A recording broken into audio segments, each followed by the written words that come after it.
Hey guys, my name is Josh, and today we are talking about Brahms, The Boy 2. Brahms, The Boy 2 is obviously the sequel to The Boy 1. Just gonna preface this with I have not seen The Boy 1, but I did go ahead and check out a review for the video, so I got a little bit of information from that, which we will talk about at the end of the video, but the end's not the beginning, so I'll get there later.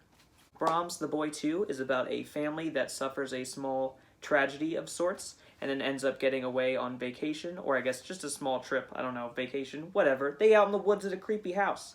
And while they're out there, their son Jude finds a creepy doll who is possessed, and that's the movie. We got a creepy doll movie on our hands. Woo! Now, I don't sound crazy excited, but I'm just going to put it out there right now. Brahms, The Boy 2 is the best of the bad horror movies I've seen so far this year. Which means that it's aight. It ain't great. It ain't terrible. It's better than The Grudge. It's aight.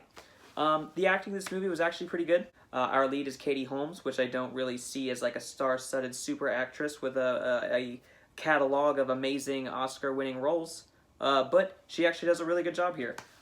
She plays terrified mom that is looking out for the son while also dealing with her bullshit. In the beginning of the movie, they have a robbery which leaves the son, Jude, voluntarily mute, so he just speaks with a pad and pencil and everything like that. And the mom has hella PTSD, nightmare, super flashbacks. So they've got their own internal drama going on while everything else is happening in the movie. We also have super guest role by Ralph Ineson. If you haven't seen The Witch, he's the dad in The Witch, and The Witch is a great movie, so if you haven't seen it, go watch that. It's better than this one, but it's a completely different kind of film. Anyways, he plays caretaker guy that knows a little bit too much, but needs to be there as a plot device. Man. But I like his character. He has great roles. I like him as an actor. All around good stuff. The dad, who had no part in like the tragedy itself. He was away at work. He plays busy dad man. He does a good job as well. Nothing super out of the ordinary or anything like that, but just a good role. And surprisingly, the kid Jude does all right. Normally, your kid roles end up being not all that great or being the weaker of the cast. That is definitely the case in movies like The Turning, which I reviewed earlier this year, which suffered from just not great kid and or adolescent acting. But that's not the case here. The movie is overall not very scary. I don't know if they just did not have a lot of scares or thought they were going for a subtle route, or maybe the things that were scares I didn't know were scares because they were not scary. But that's a little bit of a disappointment there.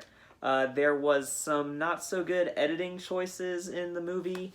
There's like a couple, like 2 or 3 times in the movie where shit's going down and Katie Holmes is like freaking out, and they put like a crazy like blurry vignette that's like shaking around her, and they're like, yo, shit's going down, right? Isn't this scary? And I'm like, nah, that just looks really bad.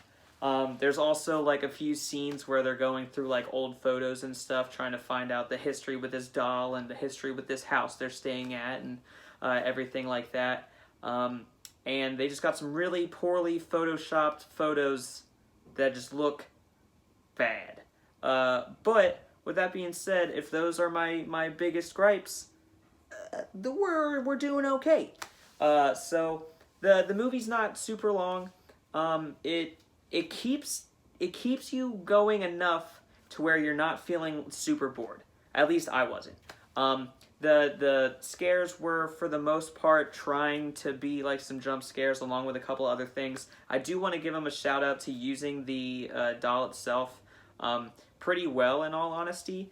There's a lot of times where I know there's at least one scene in particular where like they're coming up on the doll while also kind of doing a wide shot of the room, and while you can't see his face specifically like in view, you can still kind of get some of the features, and he's actually smiling. And then as the shot progresses, once his face is illuminated, he's no longer smiling. I like the fact that it wasn't just like somebody leaves the room and now he's smiling, and then the little violin thing happens and then like cut to another scene. I'm glad that they tried to do it at least a little bit different than your normal like doll shit. Now, with all that being said, as far as I can glean from the film, what they're trying to get across is that the doll itself is possessed. Super fat spoilers to The Boy 1, so alert right here. That wasn't the case in The Boy 1. In The Boy 1, there was an actual motherfucker in the walls doing shit for the doll. And the doll did not move its eyes, and did not move its mouth, and did not do anything like that. It was a fucking doll. And there was a whole ass bitch living in the house, in the walls, wearing a mask, doing all the doll's stuff. So you're making people think that the doll is doing things. That's not the case here. So as far as I can tell, this movie's kind of like retconning the fuck out of the first one, which, from what I can see, might have been a better film. I don't know. I kind of want to go back and watch it, but I also don't know if I care enough. So if you're a fan of The Boy 1, it might be a little bit lost on you. Which, again, it's by, like, the same director.